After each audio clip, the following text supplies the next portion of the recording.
Great. So today we have the pleasure of welcoming Andy Scott on the podcast. Andy's the head of HR at Darchem Engineering Stillington. He's worked across various sectors within engineering and manufacturing, including automotive, steel and aerospace. Having gained a master's in human resource management, Andy's managed to work his way up in the industry at a rapid pace. And I can't wait to dig into the journey. So Andy, welcome to the podcast. Good morning. Yes, looking forward to it. So look, I like to kick it off, same question every time. So what does it mean to you to be a leader? You know, a leader for me, Mark, is somebody who develops people and allows them to grow. It's not somebody who micromanages and manages the task, but it manages the person and allows them to, to do the task for themselves. It's somebody who inspires enthusiasm, somebody who pushes people out of their comfort zone with the absolute objective of helping them grow. And somebody who's thrilled and celebrates success when a member of the team does succeed. Love that. Excellent stuff. Great description. And normally, obviously, we'll dig into the journey. And the bulk of people I see on here are sort of engineering managers come through the manufacturing route, which obviously you have. But I'm quite interested as well for you to strip it right back to, I guess, what got you into what you do now, which is obviously human resources. And by looks of things, that was at a very early age. I mean, obviously, was it, say, Aiden School, something that was sort of business studies and whatnot? Was that where it all sort of started, that sort of thought process? It absolutely was, Mark. So St. Aidan's School had a sixth form associated with that particular school. And when I was at sixth form, I took some part-time work at McDonalds, really, at that point, just to fund my driving lessons and the various things that a 17, 18-year-old lad wants to fund.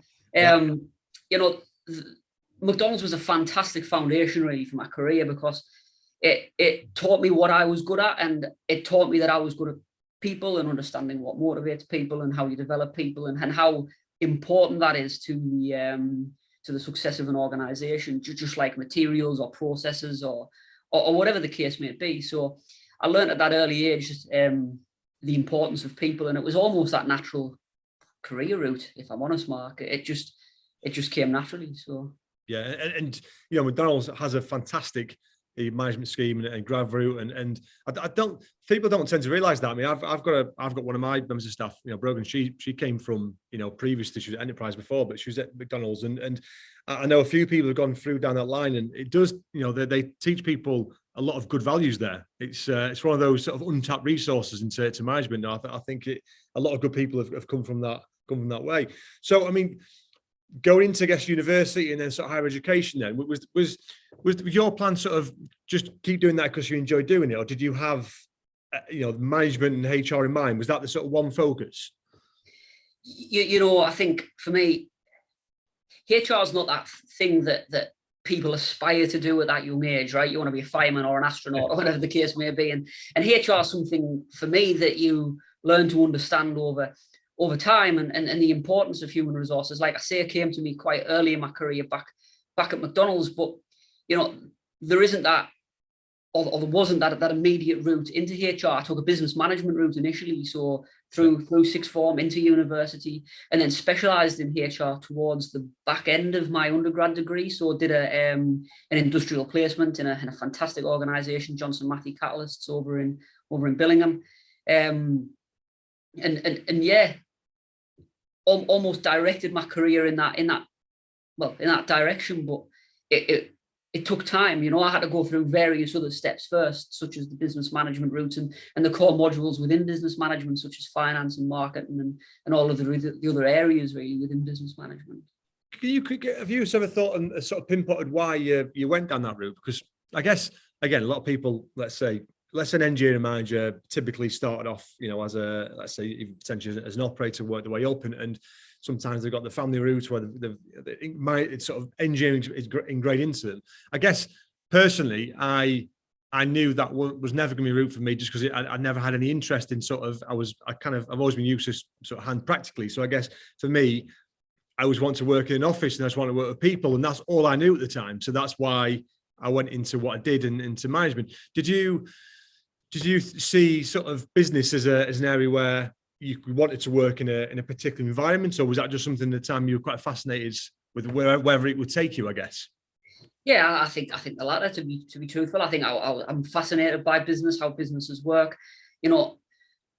going back to the sort of early part of my, further education, it was the bit I was best at. When you do your various modules, whether it be a college or university, when I was doing things like history and general studies and geography, I just didn't naturally excel in those areas. Whereas I did naturally excel in the business management side of things, and that was purely because I just had that passion for it and that drive to succeed, which I didn't have in other subject areas. So it was almost a given for me, to be honest. I never really had to think about it. It was always obvious to me what route I wanted to go down, and that was business management and specialize in HR. So. Yeah, because it's interesting. Because I mean, I did a sort of a postgraduate in careers guidance and worked in schools, and a lot of kids don't know what they want to do, and that scares me a little bit. That I guess they're surrounded by people sometimes that have a path in mind, and I guess my advice was always at the time, just do what you enjoy doing right now, and wherever that takes you, it will take you. Because I think sometimes if you're forced to do something you don't enjoy doing, ultimately you're going to go. It's not going to be the end up on the path you want to end up on. So, yeah, but for you to know that from early age, I think it's great. Do you know what I mean? It's obviously why you've progressed really quickly. I mean, regard to manufacturing, obviously, I'm right in saying that was part of your placement year within university, I guess, was it? So Johnson Matthey, by the very nature of the organisation, is a manufacturing organisation. Yeah. However, my placement was actually in the research and development leg of the company. Yeah. But that didn't matter because it still had a direct impact on the manufacturing of the product. And I did spend some time across at the company's manufacturing facility in Clitheroe in Lancashire. Yep. So I spent a few months there. So I did get exposure to the manufacturing side of the organisation, but I think so early into my HR career, the biggest focus there was just getting into that HR office and understanding how it works and what it does. And a lot of it was very basic, low level work, as you would imagine in an industrial placement level position. But it just got me that exposure to the industry I would be working in, and it was invaluable. Really, it was an absolute pivotal point of my development process. And I know you've obviously been lucky enough to work with some good companies, and I guess a variety of different sectors within engineering and different elements of engineering, industrial manufacturing. Is that, I guess that's been organic, but was that a sort of a choice for you to sort of want to have as much experience as you wanted to get, or is that just the way it sort of happened throughout the career, would you say? No, absolutely. I tried to get as much experience in various different industries as possible, because for me, that's so important, because they all come with their own challenges, their own industry norms, their own business cultures. And, it's all very different. And for me as a leader now within Darchem, I rely on that every single day. And something comes up in this environment, which I can actually relate to my years in road haulage when I worked at Hargreaves. And I think actually I have come up against this before, albeit under very different circumstances. I think my initial move into Hargreaves and into haulage was organic. It was a good opportunity, a development opportunity within a company at that time, which was growing, and it was an opportunity I took with both hands. But once I got into that and I developed further, then absolutely I made conscious decisions to get experience in multiple different industries. And I massively agree, because I think loyalty is fantastic, and someone to be at a company for 40, 50 years, I love seeing those stories. But at the same time, I think truly progress your career, in my experience, I think you do need some variety. And I kind of push companies to bring people from different sectors, because I just think sometimes if you bring people from the exact same industry every single time, then it's very difficult to change, because you got the same mentality. So like you say, I imagine even your time in automotive, which is a completely different environment and culture to where you are now. I imagine that helps situations, because you've dealt with different things, I guess. Absolutely. I mean, automotive manufacturing is, as you said, very different to, what we're doing here at Darchem is precision. It's not high volume, time critical manufacturing like automotive is. It's not parts per minute, or, if we're slightly delayed, it stops the customer. Timing is important, of course it is, but it's, where we are right now is precision manufacturing. It's bespoke parts. It's parts that other organizations can't manufacture. So it is a very different environment. But going back to your point, there's absolutely that cross-pollination between industry norms and practices within automotive and what I deal with here day to day. Yeah, excellent. So, and I guess the management style, you know, like you say, in terms of the university side, I guess sets you up well for that. But what was your first exposure to actually, you know, here you're managing people now? You know, you've now got to lead people. When did that first start? Yeah, I mean, that was that didn't start so long ago officially, to be truthful. That started in 2020, so just after Brexit, right in the middle of the global pandemic, when terminology like furlough and self-isolation was completely new to everybody. Yeah. And the previous HR director for Darchem made their decision to move on, and then I took the opportunity to, you know, fill her shoes, so to speak. So yeah, my true leadership experience started 18 months ago. Yeah, great, excellent. And what a time to start, I guess, throughout that sort of process. It's yeah, I mean, that was to navigate. I mean, I'm the same, and I'm still a relatively new manager myself, and to navigate through that was really challenging and stressful. And I guess having to, particularly in HR, I guess, because you have to know answers to questions that you don't know, because no one's ever dealt with this. I mean, how, going back to when all that started, how was that sort of navigating through that process? I know Darchem have done extremely well to that, which you know shows how good they are as a business. But how was that sort of dealing with that situation? Yeah, I mean, it was a challenging time. I mean, predominantly this business is an aerospace business, which was one of the industries largely impacted by COVID-19. So, you know, we had our industry challenges as well as our people challenges, and for me, fresh into leadership, I mean, in many ways that probably helped, because it was completely new to us all. Mm-hmm. What a time to learn, I guess. What a time to become a leader, right in the middle of the unprecedented time that we found ourselves in. But yes, it was a period of learning, I guess, and we did a good job as a collective. The management team, from my perspective, did a really good job through COVID. There was some headcount losses within our aerospace business, but our nuclear side of the business, just due to the diverse nature of Darchem, we were able to transfer the vast majority of that labour across to other sectors within our organisation. So the material impact on people was minimal. Yeah. And we got through it, and we're now in a period of growth and a really exciting time. So excellent, which is great, because, like you say, you know, aerospace was massively hit, and unfortunately some companies were hit, you know, much bigger than that, because they potentially weren't set up to be as agile as you could be. And I mean, no one could ever have planned for what went on, and it was a scary time. It was a scary time to lead people through that, because they had to look for you for answers all the time, and it was tricky. I mean, I guess really interesting, I guess, the fact that obviously, you know, relative to new into that. I mean, what's that like, given an opportunity, which is a good opportunity, one you deserve to get, but you know, it's inheriting a team, I guess, that's already been managed by someone. I mean, what's the sort of first steps? Will you advise people to go through that if they obviously are in that sort of similar situation? Would you say? You know, just be humble. I didn't come in here at day one and want to change the world. Shirley, the lady who was in the position before me, did a fantastic job, managed a fantastic team. And I was so fortunate, because I inherited such a solid HR team, which really helped me through the earliest days of my sort of new leadership position, to be truthful. Well, my advice is be humble.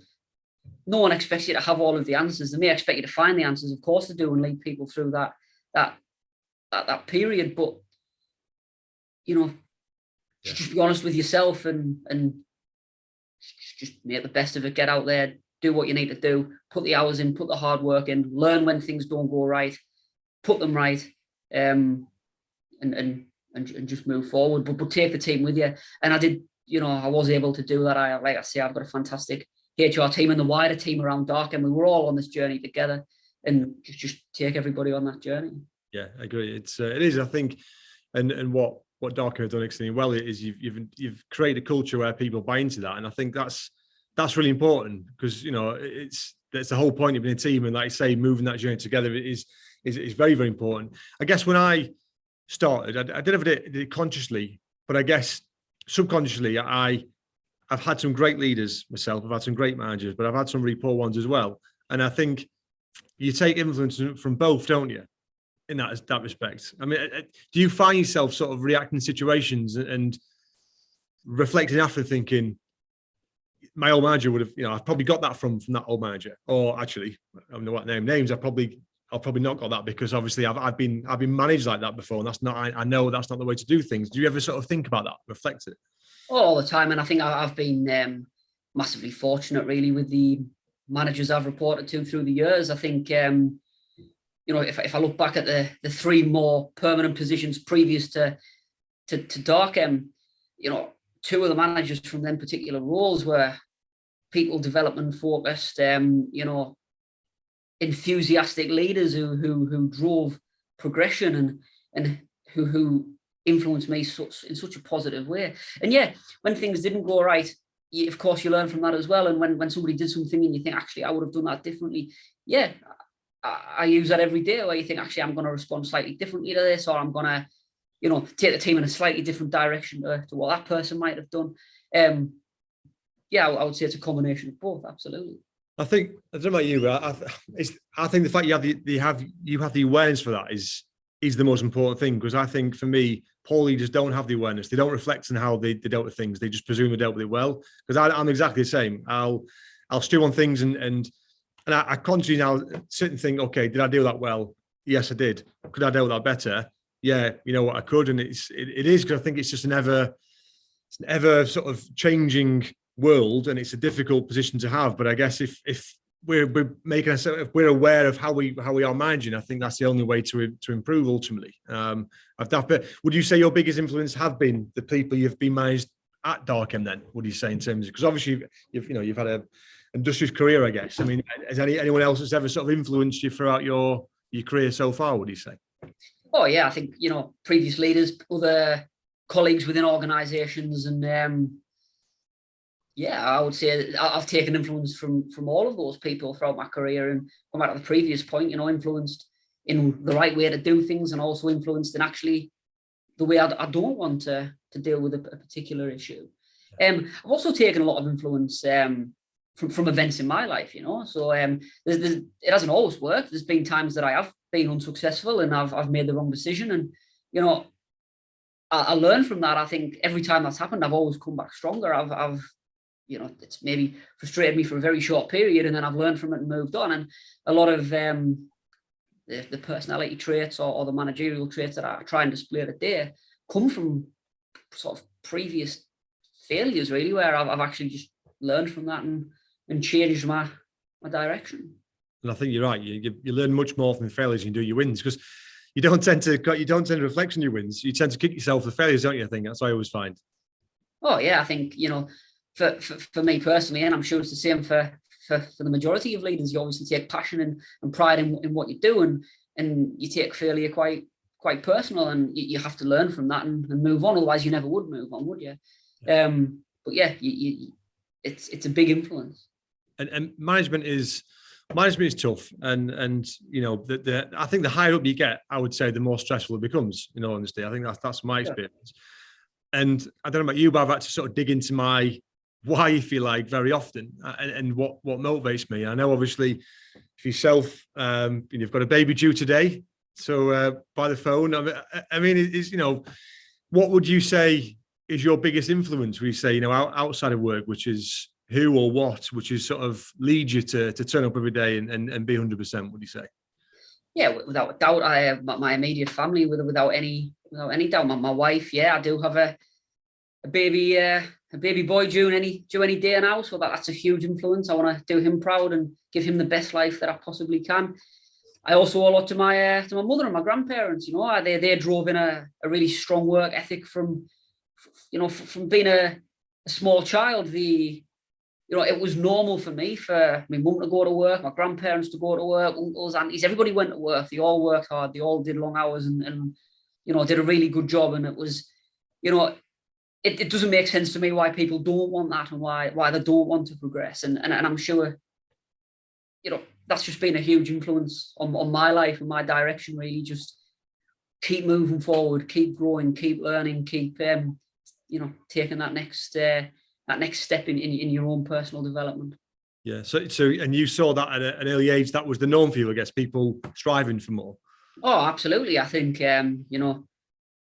throughout growing up, all of my immediate family went to work every day and pushed really hard and did amazing things in various different industries. So, Yeah, I don't know any different. Yeah, love that. Excellent stuff. And in regard to what you've done so far in your career, I mean, particularly, I guess, with Darchem, being head of HR, it's a really important position on the board and all that comes with it. I mean, can you pinpoint anything so far which you've played a big part in strategizing and putting something in place which has really sort of changed the business for the better? What do you say? Yeah, sure. I think historically Darchem was and a very traditional organization with lots of very traditional practices, and there was members of the team which had lots of ideas and lots of ways to grow the business and grow the team and have a positive impact on the wider organization. But there was perhaps that lack of investment in trying new ways in the past. And I was really fortunate that actually the company president, Richard, he started on the same day I did in a leadership position. So we've been going on that journey together, and we've been recognizing ways where actually we can improve, business practices and business norms. And my team and teams around us have lots of ideas as how we can. So it's just embracing those ideas and letting people try and implement new IT systems and automated systems and really just bringing Darchem into the 21st century. And I think that's a combined effort between myself and the rest of the exec team, to be truthful. But I can see a massive change over the last 12 months in new ways of working, new business systems, and commitment to improving systems and traditions moving forward, really. I think particularly it is, I think engineering as an industry can be quite archaic. I think, culture-wise, companies have been there a long, long time. And particularly those sort of companies tend to have people who've been there for a long, long time. And I think that's really hard to change, the mentality of we've always done that way, so why would we do it different? I think that's really fascinating, the fact that, particularly, yourself and Richard, the president, that's coming right from the top, which I think ultimately it needs to. How important would you say that is, that the leaders of the business are involved with that, would you say, and getting on board with sort of that message? So important. I do genuinely believe that, the way the business worked, it worked. The business was a hugely successful organization. So, the leaders driving that progression forward and bringing the teams with them, I genuinely believe it wouldn't happen unless it did come from Richard and the rest of the executive team. They lead by example. They show there's different ways of working. They show willingness to invest in the future of the organization, and that motivates people, and that brings people to think of different ways of doing things and making suggestions and just solidifying really the future of Darchem. How do you think? And so you've had this, but how do you think a company deals with situations where they're almost coming against a brick wall there, with people who've been there a long time and won't change? Any advice you would give someone to be a company to be able to start to change that process and change a mentality of a business, I guess? Yeah, I think there are those people, right, who've been here for. I mean, there's people who've been here for decades and want to change. Yeah. By the same token, there's people who've been here for decades and love the traditions of the organization. And for me, we're not trying to change those traditions. We're just trying to evolve the organization. There's absolutely no hiding behind the fact that this company has come on so far since 1954 when it was created. And we're not discounting all of that amazing work, but there's additional work to be done, and it's just continuing that journey, really. Yeah, I love that. Excellent. Take them with you, show them how it works, why it works, explain to them the importance of it. And from my perspective, it's they do come with you. I haven't really suffered a problem with that. Yeah, touch wood. And I guess 2-3 years into management, and I'll be honest with you, my challenge. I mean, what do you think is the most challenging aspect of management and managing people? I think of managing people, you do obviously try and have that. You try and get that best fit approach, right? You've got that balance about doing what's right for the organization, what's right for the customers, what's right for the suppliers, what's right for the people, and often you can find that balance, but not always. You can't always please everybody. We're quite a large organization. We've got 900 people at the moment, and finding an approach that suits everybody's personal circumstances and everybody's idea of what's right. It can be a challenge at times, but you just have to go with use your experience, your knowledge, the industry research that you can that's at my disposal, and make a decision that you believe is right, and explain that decision, and ultimately be held accountable for it. Yeah. And try and bring everybody with you. And I think the being held accountable for it, I personally think is really important. And I believe it doesn't matter how high up you are, if you're the top of a tree, you need someone to hold you accountable for your decisions. I'm a massive believer in that. And even now, my management team, I sometimes I feel uncomfortable with it, but I always say, look, whatever decision I make, if you don't agree with it, you don't think it's working, come and tell me. Because I think if your team aren't on board with your decision, then if they don't buy into it and they don't believe in it, then it's either been communicated wrong, and that needs to change, or it's a bad decision. And I think too many leaders are stubborn in my experience in terms of this is the way to do things. It's my way or highway. And I actually think the good thing about it is that I've seen that start to change in management now, and I've seen that start to be less and less in terms of that sort of dictatorship, I would say. And it seems that isn't the case where you are now, which is important. I mean, have you seen that previously at other companies where that has been the case and that has affected culture?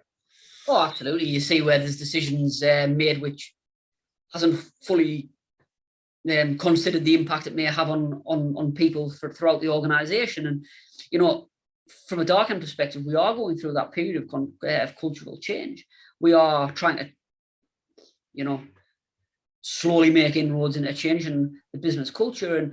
And there's lots of tools at our disposal, in doing so. We're doing things like online surveys and getting out there on the shop floor and speaking to people and trying to understand what's important. And going back on my previous point, it's really difficult to actually find something that meets everybody's criteria, right? But by doing your due diligence and trying to reach out to your workforce prior to making that decision, you can't always do that, but where you can, I think it's really important. And that's something I do firmly believe in, and that's something that we're doing right now. Just trying to reach out to the workforce prior to making the decision to understand the overall impact that our decision will have on them. I love that. And I really like that, because I think that isn't done very often in companies. Because I think it never used to be the norm. A decision was made and you had to obey by the decision. And I think it's completely backwards, isn't it? It's not to say that, it's the old sort of don't let the tail wag the dog, but I don't think that's that at all. For me, that's making a decision that everyone's going to be on board with, because otherwise, what's the point? They're not going to do it, are they? Yeah, and then being completely honest, you can't always do that. Sometimes a decision needs to be made quickly, or your decision is driven by an external factor, whether it be whatever the external factor might be, right? Whether it's a change in legislation or a change in manufacturing processes, whatever that might be. But where you can, I think it's really important to do, and that's certainly something that we're really focused on. Yeah, I love that. Excellent stuff. So in terms of for you now, obviously the experience you had with management and being managed, I mean, what do you think of the three sort of key things that make up a good leader, would you say? Yeah, sure. It's somebody who focuses on people development, somebody who brings their team with them. I've progressed into my position because managers and people throughout my career have given me the opportunity to do so, right? Whether that be push me down an academic route and allow me to take various academic courses, whether it be my master's or my chartership, or indeed give me that industry experience and just giving me that opportunity. Also somebody who shows the team how to get through a particular challenge, rather than just micromanage them, give them a job to do, let them do it, give them something else. No, actually show them the right way of, or what I believe to be the right way of doing things, but give them the autonomy to put their own spin on it, to influence the outcome, bring their ideas to the table, and ultimately somebody who just drives enthusiasm. I don't want it to be that day-to-day mundane workplace where you come in, you do your 9 to 5, you get through the day as best you can and go home. Somebody who drives enthusiasm within the team. I just think that's so important from a leader. Yeah, and you've always struck me as someone who wants to get the best out of people, and ultimately wants people to. And how important is it for you that people enjoy coming to work every day and doing what they're doing? Is that, is that thought process goes through your head that I want to play a part in that? Oh, every morning and every evening in the car on the way home, if things haven't quite worked out for whatever reason on that day, right, what do I do about that tomorrow? How do I recover this? It's so important to me that the team, look forward to coming to work and enjoy the work that they do. Yeah. And the way I try and do that is, I don't go out there every day and say, all right, I want you to do this, you to do that, you to do this. Give people the autonomy to manage their own workload, find the answers out for themselves. If they are struggling with a particular issue, yeah, of course, support them through that, but ultimately they need to be part of that process as well. And, just put all the tools in their toolbox, so to speak, so that they can grow and hopefully follow my route and be my successor one day. And I think that's great. And that's something that I've learned the hard way, I guess I would say. I completely agree. It's all about giving them the tools, isn't it? Not the answers. And I think I did that completely backwards. I think sometimes when you're busy, if someone asks you a question, you know the answer, you give them the answer. Yeah. But then they come back and they come back and they come back and they get used to that, don't they, if you give them the answers. And it took me a long time, I guess, to start asking the questions to what do you think the answer is? What would you do? What do you think you could consider? Even though you know it, because it's even though that might take longer route wise, you're teaching them to be better people and hopefully better managers themselves one day, aren't you? Yeah, sure. And in addition to that, show them, So for example, if there is that particular problem, yeah, on this occasion I might need to solve it, but my expectation is that the person sat next to me and they say how I solve that. So the next time they've got that little bit more knowledge and that little bit more experience, so they can do that themselves. Yeah, excellent stuff. And I'm really passionate about management, but also manufacturing. I love manufacturing, love engineering, and everything that comes with it. But I think we both know it's got its challenges, over the next sort of 5-10 years to keep in the powerhouse it is in the UK in particular. What do you think? How do you think it can be improved, and what companies need to do now to start really improving the sort of future, the next 10 years of manufacturing? What do you say? It might not be companies, it might be government, but yeah, I think remain innovation's key, right? We are just as people, we're going through that change, whether it be trying to become carbon neutral, trying to find more autonomous ways of working. It's absolutely imperative that manufacturing organisations sort of maintain that trajectory really, and don't rely on the traditional methods, because I do feel that that's an absolute recipe for failure. I know Darchem and are absolutely focused on finding new, more efficient, more modernised ways of doing things to maintain competitive within the UK manufacturing sector. And it's so exciting for me as a leader within the organisation to be part of that.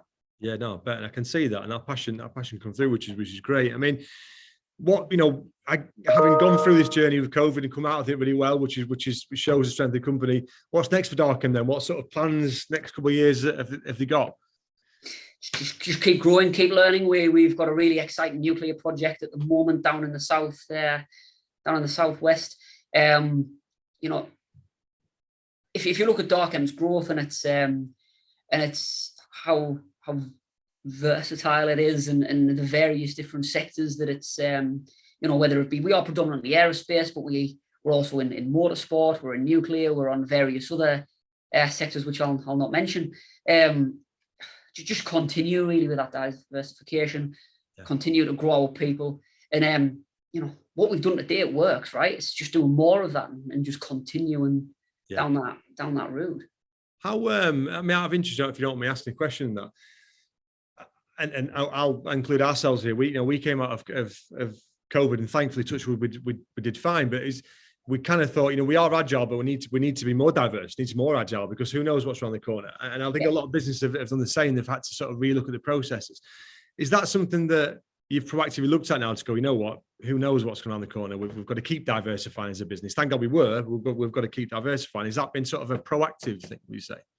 No, a shadow of a doubt. I mean, there's no secret that that's what got us through this such a challenging 18-24 months, right? Was that one area of our business was impacted by external factors, but the other area of our business was just going through a huge amount of organic growth at that time, and thank goodness it was. There's no secret to that. It was the foresight of leaders previous to myself who have diversify the organisation and it works. So yeah. Excellent. Look, I really enjoyed that, and I think I was great, and yeah, it's been really fascinating, this one, because I guess typically a lot of the journeys are pure management, and I'm glad we've touched on that in your journey. But actually, I think a lot of people take out this in terms of particularly the lessons that Darchem have taken to be able to be successful and be who they are and how they are doing the marketplace. I think a lot of companies will take a lot out of that. So really appreciate it. It's been a pleasure. It's a pleasure working with you. It's a pleasure doing this podcast with you. So thank you very much. Thanks for having me. Cheers.